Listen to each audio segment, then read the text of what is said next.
Thanks, everyone. And it's great to see you all here. You will all know, or know of, Peter Frankopan, our speaker tonight. So I'm going to keep this introduction mercifully brief. Like Obama, Pete gets away with a two-line CV.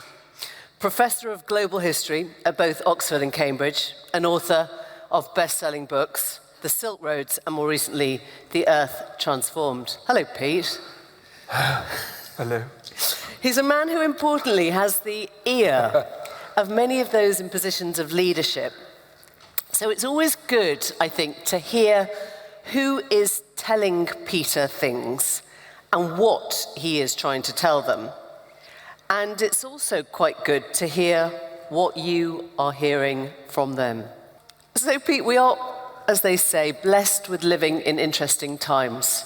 I love trying to compile a list of questions in the morning, which is immediately out of date by the evening. I think we're going to dive into the lion's mouth. The way we've arranged it is sort of pre-World War III with wine, you know, which I think it has a sort of Russian feel to it. They do it with vodka, but we're basically kicking back. Might need a refill. Looking at where we're going.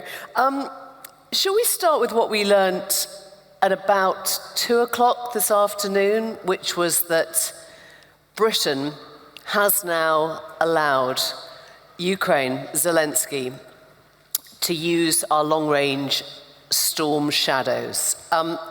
Is that a game changer? Does it shift things? Well, first, thank you all for coming on a cold and frosty evening, and also thank you, Emily. I know how in demand you are, so to give up your evening, for me, I'm very, very pleased and grateful. Well, that's not the only piece of news we've had today. I mean, the storm shadow has not been confirmed by the government here, but the pieces of debris in the sort of Kursk enclave look like it's storm shadow. But we've had US long-range missiles being authorized earlier in the week.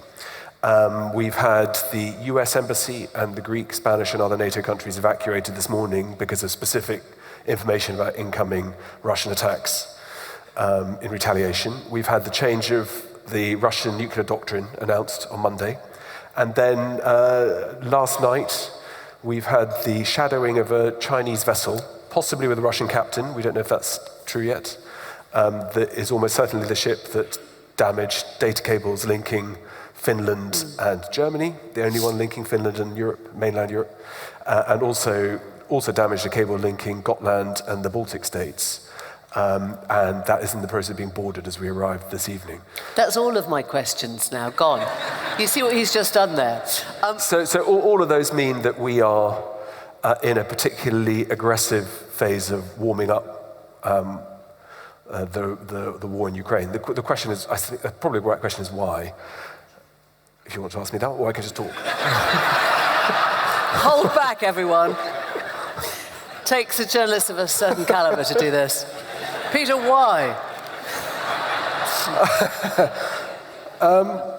Well, you know, because of the US election, I suppose the incentive for leaders, not just in Russia, but all around the world, to really misbehave and push hard.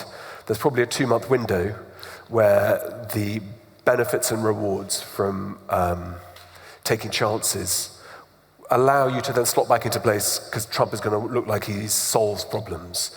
And there's a scramble there for space. So can I push back on that? Because the Biden narrative is that it's to do with the North Korean troops. That in the last couple of weeks, we've seen, is it 100,000? Well, yeah. An enormous number of troops coming in from North Korea, presumably, you know, that Putin is now paying Kim Jong-un to borrow. They're not actually on the front line in Ukraine, but they're sort of filling in behind in Russia. So I guess on the one hand, you've got that, I cannot get be like, you know, as a Russian citizen, or to be honest, as a North Korean soldier. I mean, with no language, presumably. Well, we've got an idea, according to Gideon Rackman, the North Koreans, the first time they've ever had an uncensored internet, and they're all watching pornography. Completely, right? So, you know, maybe not the most useful kind of soldier right now, if this is the first time that they're opening up a... Boarding school tells me anything, it's that they won't shoot straight. mean, maybe it's a genius idea. I mean, but it's the point is that Biden has not mentioned Trump as a reason for, I guess, obviously. He said it's to do with that. You think that this is all really since November the 5th? I think there's lots of moving parts. I mean, the fact that the Russians are having to rely on at least 10,000, we think, possibly more. Originally, they were weapons operation systems operators who've been brought from North Korea, as far as we can tell. It doesn't speak particularly highly of the strength of the Russian army or the meat grind of throwing people under the bus. So the North Koreans are being told to describe themselves as Buryats. The Buryats, the minorities in Russia, of whom there are many, are very heavily overrepresented in the Russian army because they've been conscripted. They're furthest from Moscow. They've got the least ability to complain. There is a sort of funny, weird, I don't want to say upside, but one of the consequences is that the amount of money you get paid if you're a Russian soldier, your family receive if you're killed in the war for the Russians, is the equivalent of you working from the age of 35 until 60. So 30 billion so far this year has been spent, dollars equivalent of, has been recycled from Moscow into some of the poorest parts of Russia. So standards of living are going up in other parts of Russia as part of the war. So the North Koreans, I think they're there partly to throw sheer numbers at the war because the Russians, so far we think are about 700,000 men dead and wounded. So about 2% of the adult male population have been killed or wounded in the war. And this is not going to plan for Putin. I mean, when did it stop going to plan for Putin? I think it stopped going to plan when Putin published an essay 6 months before the war, or the second invasion, I should say, in 2022. Russians went in 2014, where he said that he had nothing but respect for Ukraine, Ukrainian language, Ukrainian customs, and it was up to the Ukrainian people to decide their own future. I think that's where it went wrong. To then put that in black and white, it's quite difficult to explain that you then violate sovereign territory and international law and the rest of it. So I think the Russians, Putin has got quite a lot of incentive to look like he's disruptive. I think one eye is definitely on Trump. For sure, Ukrainian energy grid over the winter when it gets really cold, even colder than London, is vulnerable.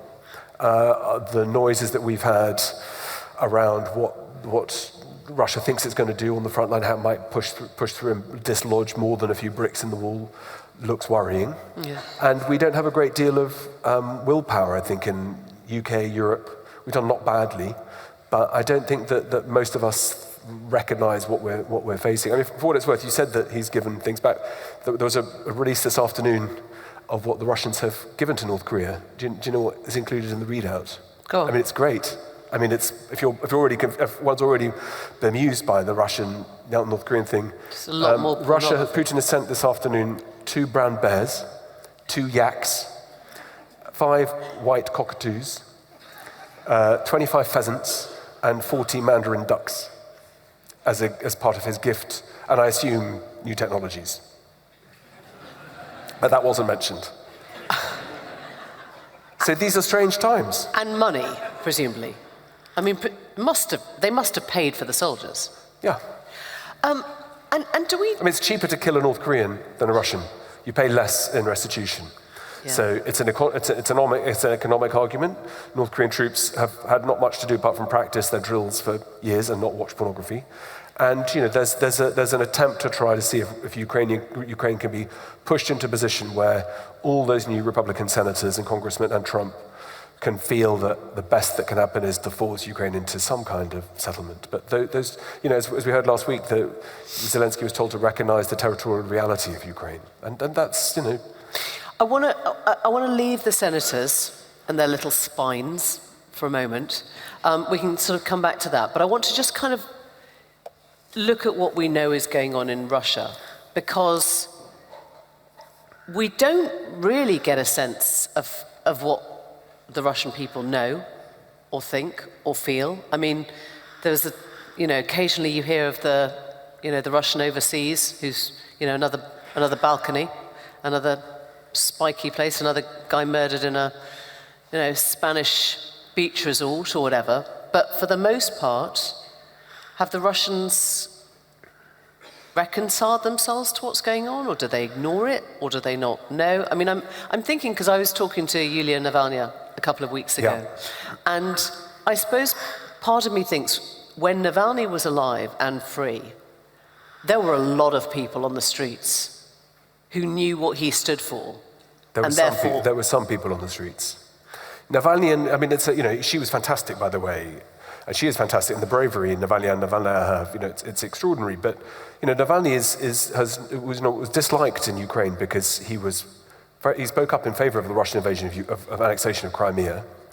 And it's complicated. So the penetration of the highest level of support that Navalny ever had in data, so far as it's reliable and so on, with all the caveats, was sub 10%. Right, so the Russians didn't naturally warm to Navalny for lots of different and complicated reasons. It helps if you have state control of the media. That Putin has tightened up. It was reasonably free beforehand. Things like Medusa, Dojd, etc. were pretty good for the last 20 years. So tightening that up, that helps. I think that the Russian way of teaching in schools for 20, 30 years, it's not a great surprise. So, amongst the things I do is early Kiev and Rus and the kind of origins of the Rus and eventually Ukrainian Russian states. And those textbooks started being changed in 2008, 2009. All of my colleagues got sacked. Which was the Georgia invasion, essentially. Yeah. That was when it first felt like he was kind of on the prowl. The control of the historical narrative, I think, was important with Putin. So it's a long time coming. And if you butter people up and say Russia was critically weakened by the West, the expansion of NATO, all the stuff that you find politicians outside Russia talk about too. There's been a deliberate act of humiliation and so on, and that Russia needs to rebuild what was taken away from it. And Putin, everyone in this room will know his most famous quote, which is Big Mac and Cheese. No, it's not Big Mac and Cheese. Putin's most famous quote is the single the worst geopolitical catastrophe of the 20th century was the dissolution of the Soviet Union, which, Holocaust, purges, Great Leap Forward, etc. So I think that it's not just that Putin controls the airwaves. I think that he speaks and represents a people who feel that their greatness has been robbed from them, and that this is their moment. And Ukraine is a punch bag that deserves to be hit, and the easiest one. But there's still a million, parents now, nearly a million parents who've lost children in this war, who must, presumably that must be fermenting some kind of uprising or concern. I don't know. I think again, the wonderful internet. The last 14 years, the internet globally has become tighter and tighter controlled. We've had the Islamic Council of Pakistan yesterday declare VPNs are un-Islamic. All VPNs in India have to be government approved. It's not just countries that we think of as autocracies, China, etc. But a place like India, the VPNs have to be approved by the government, which means effectively they're not really VPNs because the government can see through them. And I think that when you have control over censorship, again, on Monday, the Russian government announced it's going to spend 700 million in the next 5 years on internet censorship. There are 3 million people in China who watch what people post online. I think if you can control that, a lot becomes easier for you. But one of the things that the Russians are very aware of is that in the mid-80s, it was mothers who'd lost their sons in Afghanistan who protested first at the Moscow Olympics, but then later in the late 1980s, that helped weaken some of the trust levels in the government. So Moscow is extremely sensitive to controlling the story, which is why you get people like Medvedev pop up and say, we are now much closer to World War III. And people throw their papers in the air and go, oh my God, we're dead. Storm shadows shouldn't be allowed to be used because we're going to get hit in central London. Yeah, and on that note, so the terms of reference, the sort of T's and C's for nuclear sort of use have changed now. Putin used to have a sort of higher bar, which is any attack on the Russian state. Yes. And now the language, maybe it loses something in translation, but is if sovereign territory, which is a much more amorphous phrase, if sovereign territory comes under attack. Or if a nuclear power aids a non-nuclear power is one of the lines. But I don't think I'm betraying too many levels of, understanding of Russia that Putin doesn't need a piece of paper that tells him what he can and can't do. It's an orchestrated escalation. It's designed to be read in the newspapers and make people scared. If you want to us. Yeah, if you want to escalate, you can escalate a piece of paper that's approved by a parliament that does what you tell it. So the shadow boxing of who's announcing where missiles will be allowed to be used and over what range, and they're not long range, the missiles that we're using. They can't hit. They're being used in the Kursk enclave, which is the bit that Ukraine have taken over in Russia between Bryansk and Voronezh. And but if you're a world leader now, I mean, I was talking to our former defence minister this afternoon. Which one? Because we've had a few. Not Secretary, but Heapy, James Heapy. Okay. And I said, when you hear that language coming out of Putin, are you taking a deep breath, or are you kind of moving swiftly on? Do you ignore? And he said, yeah, pretty much the latter. This language of escalation sort of comes and goes. He was remarkably sanguine about it. Keep calm. Yeah, and maybe that is, is everyone? I guess that's what I'm asking. Are all the world leaders just sort of saying that's what Putin does, that's what he says? No, look, I think escalation, could happen at any point. I mean, it's a terrifying situation to be in, but it's not new. We've had the invasion of Georgia in 2008, as you mentioned, and then in Ukraine in 2014, and then it's been going 2.5 years. If you've spent time in Ukraine or seen the resources that Ukraine have had to try to work out how to stop a juggernaut that's one of the biggest and best armed armies in the world, I don't think that's a shock. But that escalation could have been part of it all the time. But the Russians saying, don't provoke us, it's all very well, but if the provocation comes because the Russians, having guaranteed Ukrainian territory in 1994, alongside the United States and the UK in the Budapest Memorandum, gave specific guarantees to respect the sovereignty of all territory recognized by those borders, and that was the key point for Ukraine to give up its nuclear arsenal. Yeah. Right? So all around the world, I think in third states and middle powers, as they're called by sort of think tanks these days, even like Saddam Hussein and Iran, having a nuclear capability provides some kind of protection against use of force. And that's not a completely illogical position to be in, because we overpromised and underdelivered. Yeah. So should we talk about the elephant, as in the sort of January 20th elephant?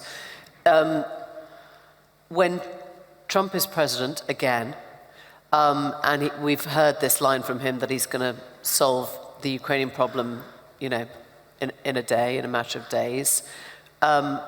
It doesn't seem to include a response from Zelensky in that sort of formulation. And obviously, we can all play games, we don't know. We don't know whether he means what he says, or he's going to do something, or he's not going to be able to do anything. Your best bet from here is what? Well, I don't want to lose friends, and I don't want to speak up to defend Trump. But Trump's approval ratings from his first presidency, look back on it now, are about 60%. So most Americans don't like Trump as a man, but they reckon he didn't do a bad job 2016 to 2020. All the stuff of Trump saying nothing would ever happen, the war wouldn't have gone wrong, Afghanistan wouldn't have been such a disaster if I'd been in power. Those are hypotheticals and counterfactuals that may not absolutely be wrong. So I'd have thought Trump, with the biggest army behind him in the world, may not just tell Putin to take what he wants. I mean, it slightly depends who sits behind him and gets in his ear. And, as you know, some of these people... Could be Matt Gaetz. Could be Matt Gaetz. Could be, if you want to talk about the end of times, we've got the head of the World Wrestling Federation's been made head of education in the United States. You think that's how the war's going to go? It's basically going to be one ring. And Linda. And Linda's been told to dismantle the Department of Education. So, but maybe these things aren't quite as bad as they seem. And I think one of the problems in our world, is it's so tempting to play the man and not the ball. So, oil and gas permits went up under Biden. Migration numbers went down. Yeah. Biden was tougher on migration than Trump was.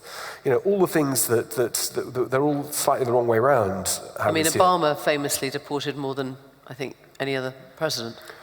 Which is just, again, counterfactual to how we think. So I don't know who's going to get into Trump's ear and what's going to happen, but there are all sorts of tools and leverage that Trump will have that don't necessarily mean capitulation of Ukraine. That would be... Like what? I guess that's the interesting thing, isn't it? Because we're all talking as if it's kind of the sort of narrative is it's a slam dunk.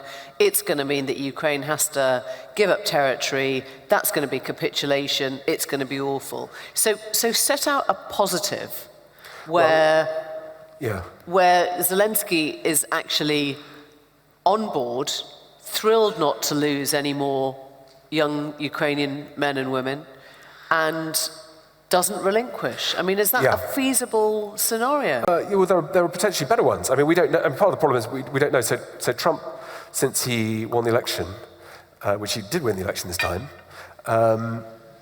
has been making all calls to foreign leaders without State Department officials or interpreters on the line, and on not secure lines. So we don't know what he's been saying. Well, Elon does, that's okay. Elon does. Elon. Yeah. Elon does. And I suspect quite a few governments around the world as well will be able to be listening in. You've seen the cartoon of the man who's really upset? No. Kim Jong-un, because he thinks that Trump's got a new rocket man. That's very good. So we know Dmitry Peskov, the Russian presidential spokesman, said yesterday that there's a secure telephone line that connects Washington to Moscow for huge crisis. It was used in the Cuban Missile Crisis and a few times in the Cold War, and that's not active currently. But I can see a formulation where Trump decides he wants to end it, so he gets hold of Putin and says, I'm going to unleash one of my nuclear warheads, which we know he wanted to do to stop a storm forming over the Atlantic during his presidency, yes. Right? And Putin will be left with the calculation, is Trump crazy? And might he actually do something that escalates? So you just out-crazy the person that we all think is the craziest? Well, Zelensky's quite good on Putin. Zelensky says the problem about Putin is everyone thinks he's crazy. He's not crazy, he's dangerous. And dangerous is much worse. Unpredictable and volatile it's guesswork. So all of us sitting here, we all think we can outguess Trump. And the logical thing was to say, sorry, Volodymyr, no more weapons, you're on your own, give up all the territory, let the Russians have it, you don't want it anyway, it's all bombed to smithereens, which is probably right. But we will guarantee, or you can't join NATO, or you can do it for 50 years, whatever it might, here's the deal. And probably Ukraine will be forced into whatever Trump solves. But it doesn't take too much to say that's the greatest capitulation since the Vietnam War, and is that how you want to be remembered? So if Trump is thinking about legacy, which I suspect he won't be, and his plate in history, but who knows? But there are scenarios, they're probably single digits. Not legacy, but winning. They're probably single-digit possibilities. Yeah. And, don't forget that the axis of China and the United States is a really important one in all of this. The Chinese haven't got great leverage on the Russians, despite what we might think, and despite everybody thinking that it's all a match made in heaven or hell, whichever way you want to see it. Trump will understand that game theory and the art of the deal better than we think. And I think it's tempting to write Trump off and to think he's a crazy man with Big Macs and says whatever comes out of his mouth. But there is occasionally method. The challenge is last time in his presidency, one reason why he got highly rated is that he had grown-ups in the room with him. People like John Kelly and Jim Mathis to start with, and Rex Tillerson, who was sacked from his State Department in the middle of a terrible upset stomach, and his bodyguards were told to hand him the phone while he was jettisoning in everything that was left. And Rex, who had a very distinguished career in the oil industry, made hundreds of millions of dollars, was told that he was shit at his job and he was shit everyone on the floor. So that was game over. But Trump would say that was what stopped him being greater. Well, of course. Now it's a new guard. It's a new breed who have got a much stronger sense of ideology and purpose and loyalty. And loyalty, and it's not yet clear what it is that they want. But a disengaged America doesn't necessarily have to follow the fact that they allowed Putin in. But I'm definitely in a very small minority on that, and it's probably single-digit chances, but it's not zero. Yeah. You mentioned China, and the BRICS has been this sort of collection of countries that we've watched with something that I think over the last decade has felt like patronage. Like, come on, you lot, you're all doing splendidly. And now it's sort of turning into something else, isn't it? It's turning into, I'm going to say, CRIN. China, Russia, Iran, North Korea. CRINC. There you go, that's a better word, isn't it? God, did you get that? Yeah. Get that? I just did that, like that. Trademarked. Yeah. You can make I'm going to buy the fortune. domain name. Yeah. Imagine me. Sellotape Goldman Sachs at the top of the report, and you're in. CRINCs, the CRINCs. Is that an axis? I mean, are they actually, when you talk about the influence that China has on Russia not being that much, is that something that you would call an alliance? Yeah, I think not. I think influence wrong. I think leverage. Okay. So China, Russia's become a resource colony for China to negotiate incredibly lucrative oil, gas, and resource deals. But that alliance is not what we all think. So, for example, TikTok. I mean, who knows what's come to that with Trump? But TikTok have banned Sputnik and Russia Today from its platform. Right? That doesn't speak to a kind of natural eye to eye between the two countries. I think that the BRICS, and Brazil is part of it. I mean, he didn't show up, Lula, the Brazilian president, in Kazan, because he said he banged his head. I think which he might have done, but I suspect he was sort of one eye on, he's gone very heavy on pro-Russia and anti-Ukraine and on the Middle East as well. So BRICS, Brazil is a part of it. It got added to earlier this year, so UAE joined, Ethiopia, Egypt. Yeah. We've got a whole host of countries like Malaysia, Thailand, who have agreed to join. Argentina had agreed to join, they pulled out. Agreed to join? BRICS. So so the BRICS is basically the whole of the Middle East and the whole of Southeast Asia. There's some tension within the BRICS group about whether it should just open up to everybody and whether it loses its axis. But one other thing, I mean, I guess the BRICS are doing three things. One is that they are providing a narrative, which is this is a world order that doesn't involve the West. And that has a story. It's quite a complicated story to tell because all these countries are here, there, and everywhere. But many are unencumbered by democracy, as we know. They don't have to worry too much about it. Right? Yeah. But they also control huge amounts of the world's oil and metals and wheat. So some of the discussions in Kazan were around forming sort of versions of OPEC that could monopolize and push prices on commodities, hot, soft and hard. And those things might become something important, that trying to do something that takes on or bypasses SWIFT. So in the Kazan meeting in BRICS, all delegates were told to bring dollars or euros because Russia's locked out of the SWIFT banking system, particularly by the US and the West. So trying to find a new axis of de-dollarization is something that might be difficult to make work. But they're trying to make that happen. And in a way, it was a very simple. I mean, the two things that tell you where we are in the world today is that at the same time as that meeting in Kazan happened, the BRICS meeting, we had Paul Keir Starmer had to fly 24 hours to Samoa and then 24 hours back for the Commonwealth meeting. And President of South Africa, Prime Minister of India, decided that they weren't that interested in the past and going to the South Pacific, but they wanted to be part of the future. And went to Kazan instead, where they didn't stand stony-eyed for the cameras with a sort of handshake where you keep Putin far away. They were hugs and high fives and slaps on the back. So that's one. The second one is if you want to see where we are in Europe, Germans can't have an election until February because they can't print the ballot papers. Right? So that shows how the story of the non-West is rising and the West is failing. That's something you do find in Russia. That's something you find in China. That's something you find in India. The shackles, Modi says, the shackles of the West being thrown off, we're never going back. Are you talking about a narrative, or are you saying, I mean, are we going to freak everyone out in this room if we say that is actually going to be the story now of the next quarter of the 21st century, that the West, as we think of ourselves, is a much less relevant voice in the whole debate? Do you mean from a socioeconomic point of view or from a point of view of our vision of what democracy means? I mean from an everything point of view. I mean that if you've got the most populous countries, if you've got the strongest autocracies, if you've got people hungry to be part of some, the story you've just told is like, okay, I can go to the Commonwealth. Oh, isn't it lovely, King Charles? Or I can just kind of talk to these guys about oil and technology and everything that's next. And they're going there. I mean, is that going to be the story now? That we are going to be much less relevant to the future of the economic conversation, maybe the climate conversation, certainly the democratic conversation in the next 20 years? Well, my lovely wife always says, make sure you stay positive and make everybody upbeat. I mean, look, just on numbers. Okay, so there are about 60 million of us here. Robert Jenrick probably tops it up slightly differently, but give or take 60 million in the UK, 65 million. There are 4 billion in Asia. Yeah. So mouths to feed, cookers to heat, rooms to, everything.